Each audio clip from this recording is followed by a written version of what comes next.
Previously on Miracles Happen. Maybe you're in school, maybe you're in university, or maybe you can remember your days studying. Exam day, that fateful exam day, and you walk into that classroom or you walk into that lecture theater, you sit down, and the teacher or the lecturer puts that exam paper in front of you. And you think, well, I don't even know if I believe in God in this moment, but man, if you're real, I'm praying to you, and I need a miracle right now. I don't pretend to understand why God seems to answer some prayers, why He seems to do a miracle in some situations and not in others. But I will tell you this, I do believe that God has done miracles. I do believe that God can do miracles, and I do believe that God will do miracles. Fact, life can be messy. Even when you've planned it down to the last detail, things don't always go according to plan. God is a miracle-making God. And I want to suggest to you today that His desire is that we would not only engage Him, but we would connect with Him, because He wants to do a miracle of healing in our lives. See, Jesus walked into this man's world, and Jesus wants to walk into our world. You might not think He's there, but He's desiring to walk into your world. Well, greetings from our home to your home. My camera crew and I have been doing a bit of location scouting during the week, and we decided, well, the living room it is. So change the angle. Here we are.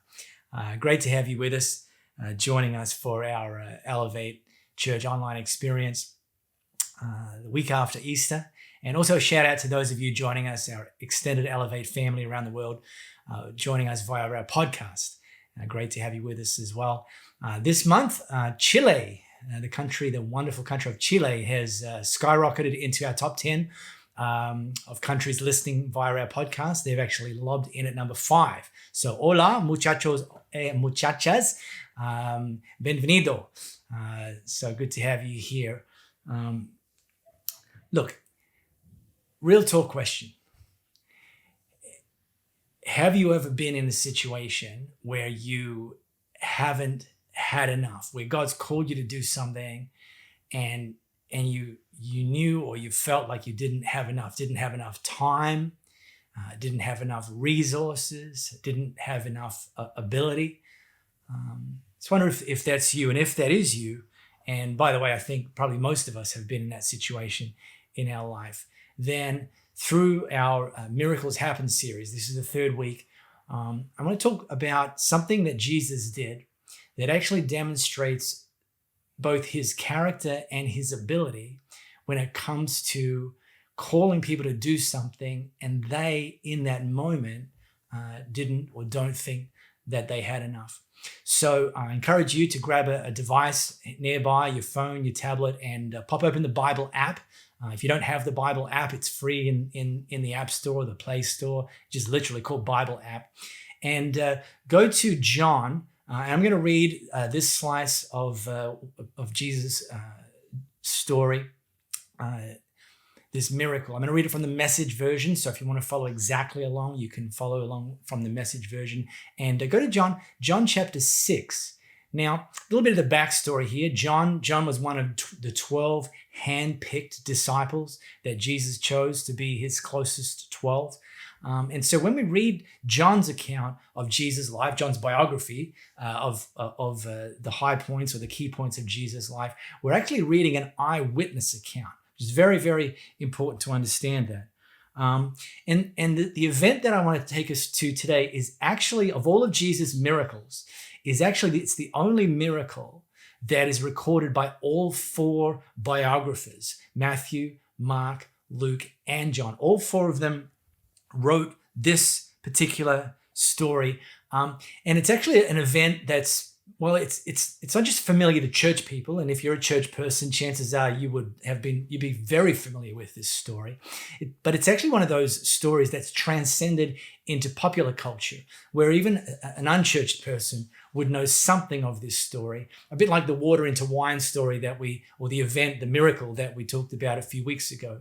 So the scene is Jesus had been doing miracles, doing His thing. He was getting pretty tired. got in a boat, moved to the other side of the sea to get away, to get a little bit of rest. But the crowds loved him. The crowds couldn't get enough of him. In fact, they kept swarming and growing, and they found out where Jesus had gone to, and they decided to follow him there. So just when he's about to put his feet up, a crowd appeared, like a big crowd. In fact, conservative estimates have this crowd, it's something in the range of 10 to 15,000 people.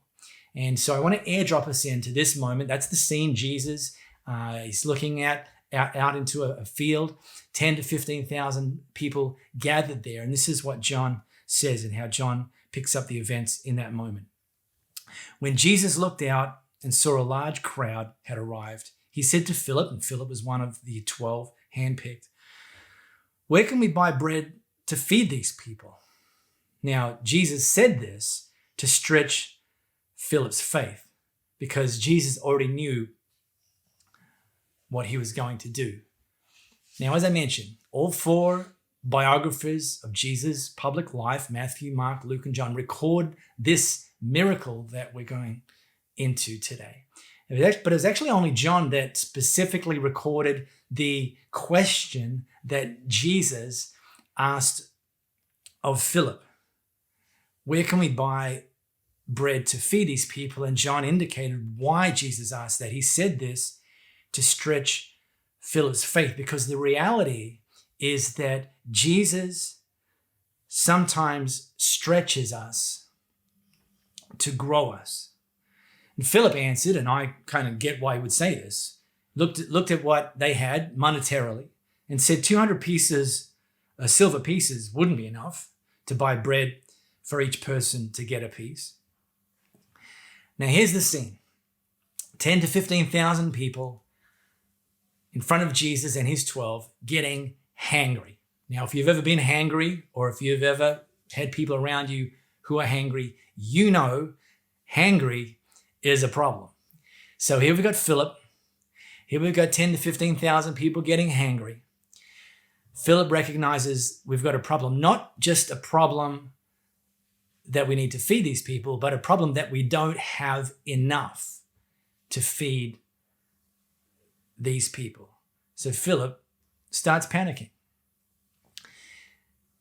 Okay, I can't see you, but just let me ask a question. I want you to kind of like figuratively put your hand up. How many of you are competitive people? And I don't have to encourage you, because if you're a competitive person, you couldn't wait to put your hand up. You wanted to be the first in your living room with your hand up. Well, congratulations, you win. You're a competitive person. Well, here's the thing. I understand competitive people. Louisa, my wife, and I, we're doing our COVID staycation, like no doubt you are as well. And we're figuring out ways to pass the time. And of course, one of the simplest ways is to play games. So we recently broke out the classic Uno. Family favorite, fun for the whole family. We broke out Uno. We started playing some games of Uno. Now, game one, Louisa won that. Game two, well, Louisa won that as well.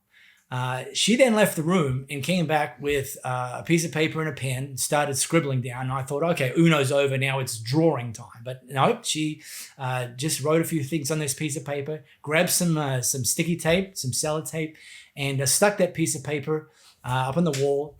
And we then played 3 more games. Now, if you're wondering what that piece of paper was, here's what that looks like.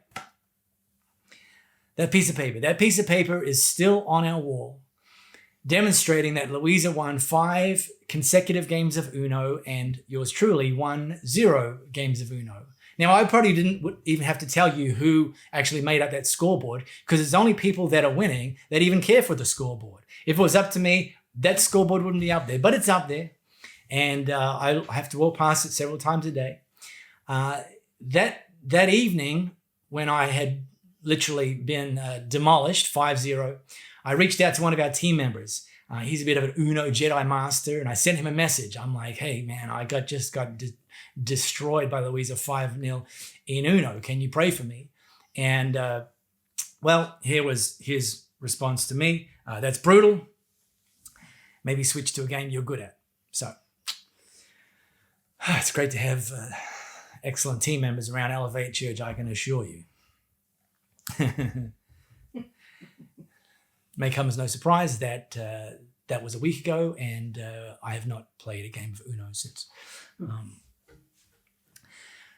I like competitive people. I am a competitive person. I'm obviously not a very good Uno player, but I'm a competitive person, and I like competitive people. I like determined people. And there's a great strength in being competitive. There's a great strength in being determined to chase after stuff, to go after stuff, to make things happen. However, as with any great strength, as with any superpower, it comes with its own kryptonite. And the kryptonite when it comes to being a competitive person or a super determined person is when your back's against the wall, when you're faced with a situation where you don't have enough, it's easy for your default to be assuming, or for you to assume that it's completely up to you to fix the problem, that it's completely up to you to make up the difference. And if you're someone that's like that, then unfortunately, the risk that you face is that you'll end up essentially cropping God out, cropping God who wants to be involved, who wants to get in your space, in your world, insert himself into the story when you don't have enough. And so this is what we're faced with now. Jesus has asked his closest 12, what do we have? We need to feed these people. And Philip and the others, they realize, well, we don't have enough. And it would be it'd be kind of obvious for you and I, if particularly church people, for us to think, well, the easy solution is he's just going to rain down bread from heaven. And by the way, he's done that in history. And the reason we might default to that is because many of us have been brought up with what I would consider to be a one-dimensional perspective when it comes to blessing. And it's simply this: blessing equals more. Blessing equals more. More money, more time, more ability. Blessing equals more. And yet, we're seeing a situation where Jesus is asking something of his followers that's way beyond what they've got. And if you think that this is something that Jesus is actually putting on them, then this flies in the face of blessing equaling more. In fact, this is actually looking like blessing equaling less. And I want to put it to you, just this idea that sometimes God blesses us with not enough so that we can trust him to demonstrate that he is more than enough in our lives. So John, let me just recap, bring this all together. I want us to really get a clarity on the scene here.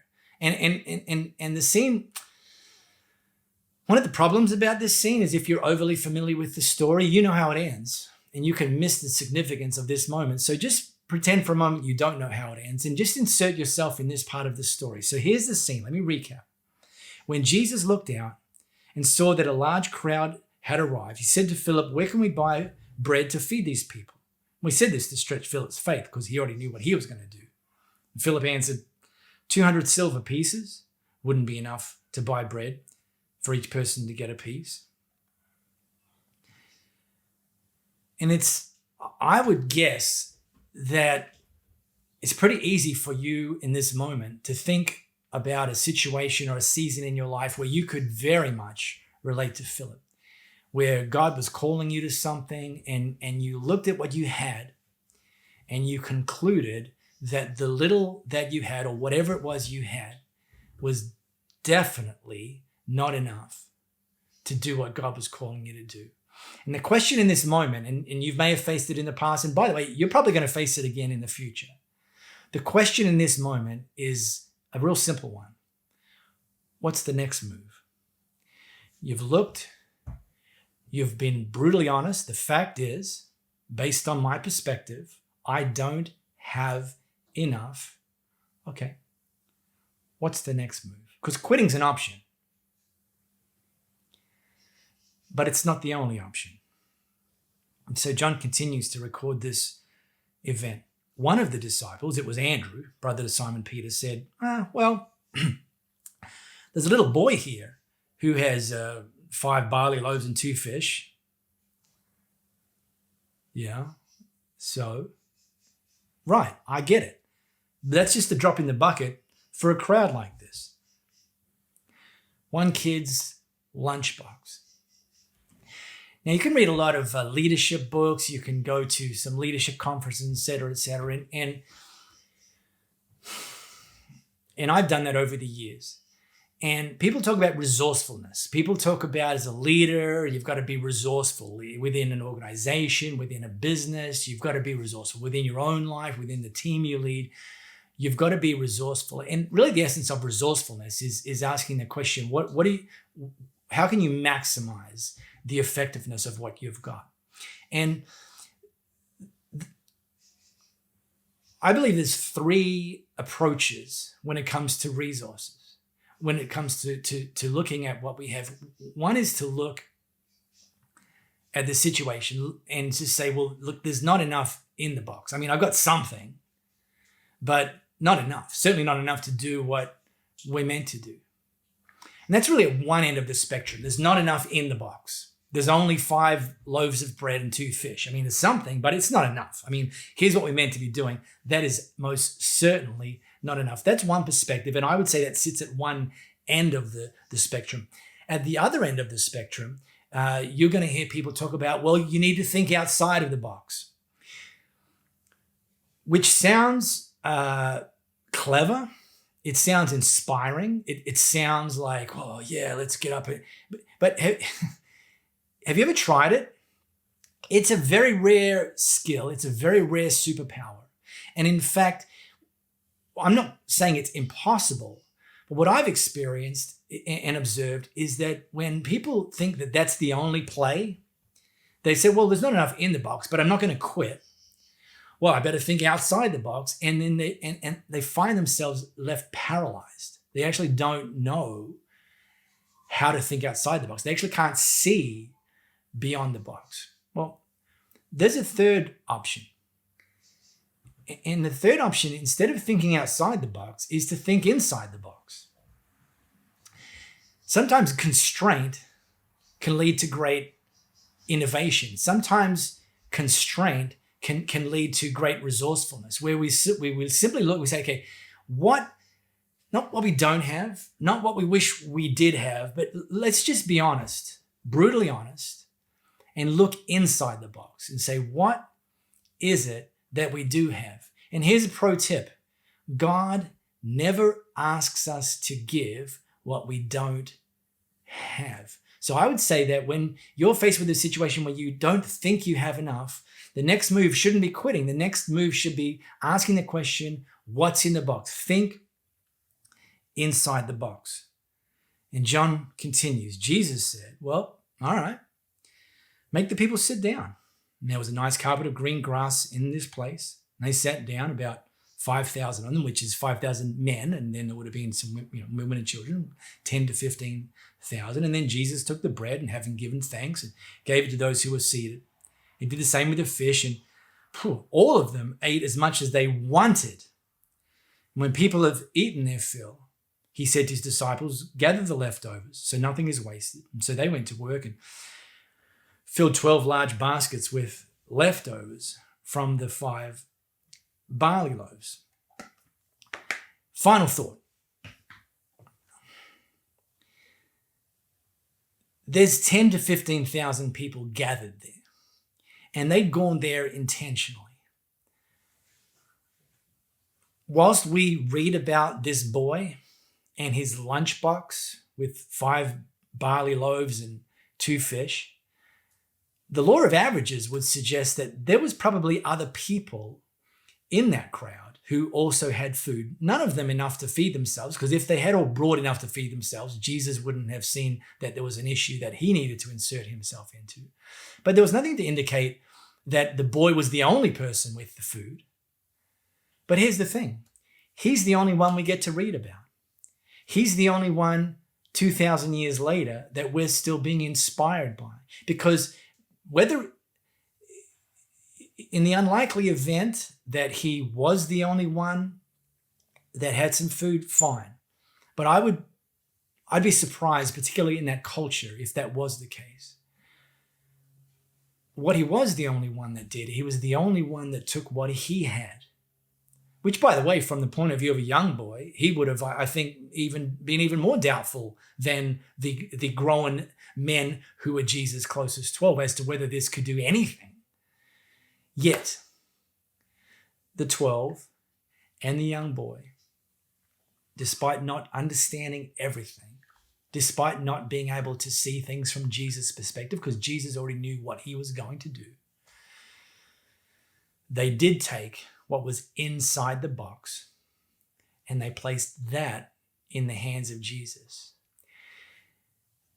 And whilst everyone gathered there that day got to see the miracle of multiplication, the young boy got to participate in the miracle of multiplication because he was the one who was willing to take what was inside the box and place that in the hands of Jesus. And here we are, global pandemic, varying degrees of lockdown, quarantine, self-isolation, social distancing, all of those things that we're doing, which is super important to do, by the way. You know, Jesus was asked, what's the greatest commandment? And he said, the equally greatest commandment is love your neighbor as you would yourself. So the greatest thing we can be doing right now to love our neighbor is to stay home, to be safe, and to help keep others safe.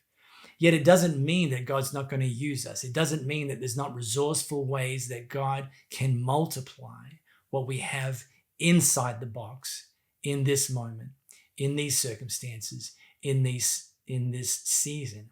And so my encouragement to you, as you continue to pray, as you continue to seek the face and the voice of God, as you continue to say, God, even in this weird season of life, in this weird global situation, use me and use what's inside the box. Use what I have in my hand, in my life, in my heart, and multiply it. And I want to encourage you to do that, to give it to him, whatever it is, and know that he specializes in taking what we think isn't enough and transforming it and multiplying it into more than enough.